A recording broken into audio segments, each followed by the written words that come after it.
work on my kind of crazy. Get him, boys!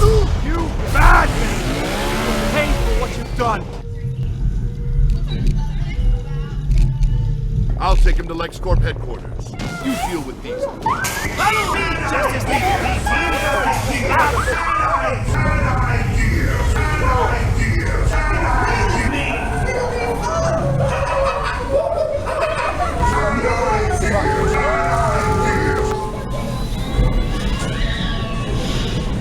Booyah! How about we celebrate with some laughing gas? Alright guys, today we've got Dave Roemer, Park President, Six Flags over St. Louis. How you doing today, Dave? I'm doing great. It's not raining. It's not raining. It's very hot and humid, but it is not raining. So, first and foremost, thanks for taking a few minutes out of your busy day. Congratulations on the new opening. Thank you so much. Can you, by chance, just tell us a quick backstory on your just your time here at Six Flags? Well, actually, I started here in 1972, and so I've got to witness many iterations that Six Flags has gone through. Justice League Battle for Metropolis, though, is probably one of the most exciting iterations and installations I've ever been involved in. Right. So this is the old site of the Scooby-Doo ride. Was this always the definite spot for the ride, or were any other locations chosen? Any particular reason you chose this location? Well, you know, when you really think about it, this was the original site for Injun Joe's Cave, which was the first dark ride at Six Flags over Mid-America when we opened June 5th of 1971. So this building has been around for about 45 years, and as it's gone through multiple iterations, and we landed on Scooby-Doo in 2002, wonderful product. But if you rode Scooby-Doo, it was a laser target game, basically. And gaming has evolved so far since 2002, and this presented an opportunity for us to engage the motion of the cars, the 3D, and the gaming to a level that has never been available anywhere else. What has kind of been the general reaction with the public? Is anybody upset over the Scooby-Doo? Are they getting past it now that we're here on opening day for the new attraction? That's a very, very viable question. One of the most difficult things in a role as a park president or park manager is when you have a footprint and you want to pull a ride out of the footprint, because every ride is somebody's favorite ride. Right. So we don't do it lightly, and when we look at something, we try to take everything into play. When you really look at it, and we pulled this out and put in a monster roller coaster on this footprint, but the people that really enjoyed Scooby will still enjoy this ride, and the people that are looking for a little more thrill in their life will really enjoy this ride. Right. So it still covers that Scooby range of demographic, but it allows us to grow that demographic too. Awesome. Now, the building itself, how much was saved? What was utilized? What it basically was used for the new ride? It's a very good question. This was about a 20,000 square foot building. We used for the ride area itself about 15,000 square feet in that range. We also provides us some maintenance bays and some storage areas that we can utilize as we operate the ride. How was working with Sally on this? You know, we really enjoyed working with Sally in 2002, and that's probably what precipitated re-engaging Sally in this project from a corporate standpoint. What would you say separates this ride from other interactive dark rides? There's several things. One, you know, we have the interaction of the gameplay in ours. There are a lot of great 3D dark rides out there, but they don't engage the gameplay. We also, a couple things, and your guys will really like this, we have a loop. And there's not any other dark rides out there that have a virtual loop where you literally will feel like you're flipping over backwards. And then we have the fog screen, which is probably one of my favorite elements, where you come down the hallway, the Lex spots are projected in 3D on the fog screen, you fire away, they just get huge and you drive through the screen. Right. Very fun ride. It's a great ride. Again, thank you for your time and congratulations. Well, thank you so much. Have a successful Thanks summer. for coming to Six Flags St. Louis. We hope you make it back. Anytime. Thank you. Thank you. All right, guys, we got another very important person in the operation here today. We have Rich Hill, lead designer from Sally Corporation. How you doing today? Doing great. Awesome. Doing great. Awesome. Congratulations. Awesome. You having a good time today? Yeah, it's been such a great day. Sweet. Well, People are finally riding the ride. Woo! awesome. Can you tell us a little bit about yourself? Sure. So I'm Rich Hill, senior designer for Sally Corporation, as you said, and lead designer of this project. I live in Jacksonville, Florida, work at Sally. I've been there for about 16 years now, and yeah, just love theme parks, love designing rides. It's pretty much my life. I travel all over the place doing this. Lucky man. And, Good deal. Yeah, it's a lot of fun. I mean, very blessed. Awesome. Yeah. So, as for the ride itself, how about a quick synopsis and just a general what the ride is about? Yeah, sure. So, so guests are brought in to help the Justice League find missing members of the Justice League and capture the Joker and Lex and save Metropolis. So what's happened is the Joker and Lex have taken over the streets of Metropolis, and they have captured some of the Justice League team members by using their weaknesses against them. And they're holding them in containment units inside of LexCorp. So Cyborg, Superman, and Batman and Wonder Woman have asked you to please come inside the Hall of Justice, join the Justice League Reserve team, and go out on the streets of Metropolis, find the missing team members in LexCorp, free the team, and then capture Lex and Joker. Very cool. Now, was that the storyline itself? Was that written by you guys, or did Six Flags kind of? How much did they interact with the story itself? So they asked me to come up with a ride that was dynamic, thrilling. They wanted the guests to play an integral role in it, not just stand back as passive passersby, just watching, but be an active participant in the game. And so that was a challenge. So I really thought about the best way to do that, and I thought, what better way than to take some of the Justice League team members out. And now we've got to, there aren't enough of them out there, so we've got to act as fill-ins to help go find those guys. And then we're all together, and we have that big team moment where we go out, capture everybody, and save the world. Very cool. So yeah, that's always a challenge, is coming up with, not only a story that's easy for guests to understand, right, but is also dynamic enough that a company like DC Comics is going to be able to read it and go, yeah, this fits our brand.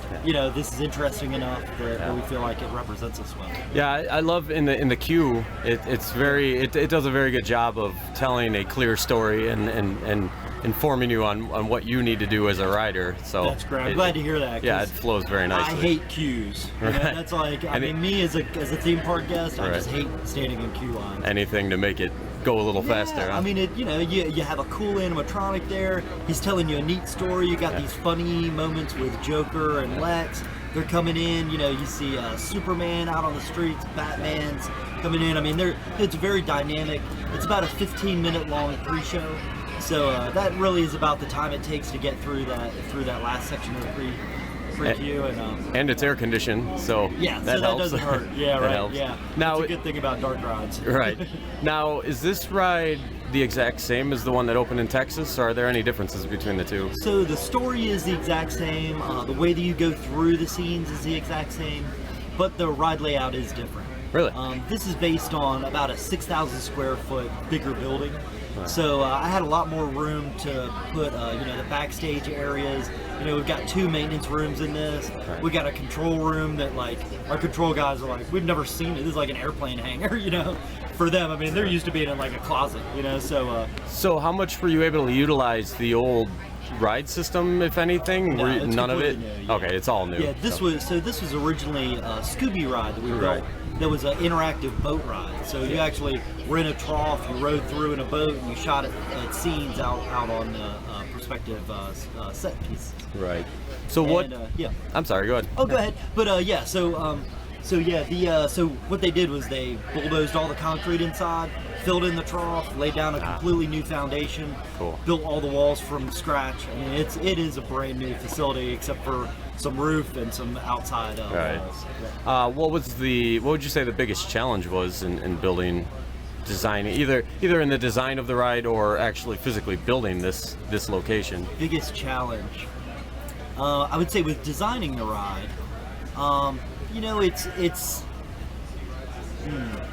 would say with designing ride, I mean, that's a good question.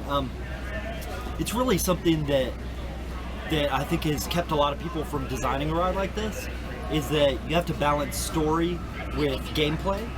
Right. And the interactivity with a story-based ride is very difficult, balancing it. And so I was constantly weighing.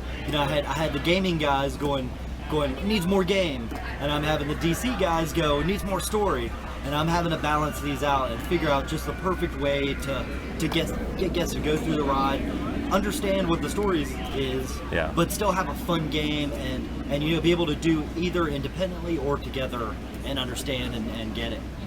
About how long was the process from start to today? About how long ago did it start? It's been about 2 years.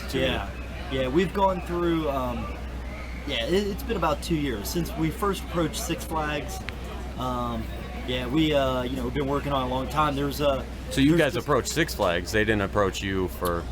It was a little bit of both. A little bit of both. A little bit of both. I mean, we're always talking with everybody from the parks, so they knew that we had produced an attraction in Australia, Warner Brothers Movie World. We did a Justice League Alien Invasion, and they really liked that attraction, and so they said, hey, we're thinking about doing a dark ride, might not be now, so eventually when we finished that ride, we said, okay, here we've finished that ride. Now, what do you guys think? And they said, yeah, we love it. We want to do a similar ride, but here are the differences we want. Well, it's very cool. I'm certainly glad to see Six Flags doing dark rides. So the theming is incredible for sure. So, I guess the last question I would have for you: what are you most proud of with this attraction? I'm most proud of just all the team members that have come together. We've got a real superhero team that's hundreds of people spread out all over the world. Ultraface from Belgium, we got Pure Imagination from California, Wyatt Design Group out of California. We've got Oceaneering out of Maryland and Orlando. There are people all over the place. Technolux.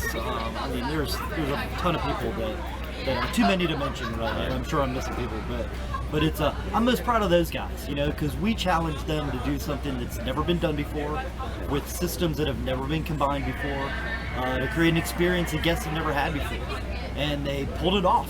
I mean, it's it was a real struggle, but it's I think the guest experience is there, and I think we achieved what we wanted to do. Very cool. Well, I'm excited to see more in the future from you guys, and congratulations on the grand opening. Yeah, thanks, man. I appreciate it. Thank you for your time. Thanks. Great. Cool. Okay, and Luke, we're lucky enough to grab a ride with the park president today. See if he's got any tricks up his Hey guys, so I just want to give my honest opinion here on what I thought about the Justice League ride. Real good ride for a Six Flags park, I gotta be honest. Solid theming for a park that generally lacks in that department.